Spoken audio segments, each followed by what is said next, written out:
স্বার্থপর এই দুনিয়া, খোদার কসম কারোর জন্য থামে না, বড় স্বার্থপর।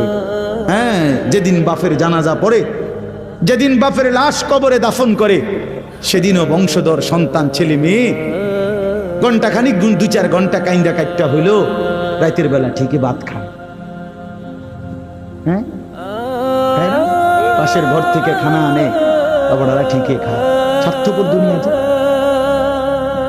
থামে না রে ভাই, থামে না দুনিয়া। ওই জন্য আমাদের কারোর জন্য থামবে না। তুমি আমি মরে গেলে শেষ। আবারও বলছি কথা, আমি মরে গেলে এরপরে পৃথিবী যত আধুনিকে হোক না কেন, আমার কি কথা বুঝছিনি? আমি মরার পরে যদি সবার ঘর স্বর্ণের বাড়ি হয়ে যায় তো আমার লাভ হইল কি? আমার মৃত্যুর পরে যদি সব মানুষ আধুনিক হইয়া সাঁদের দেশেও জায়গা, আমার ফায়দা কি? আমি তো না,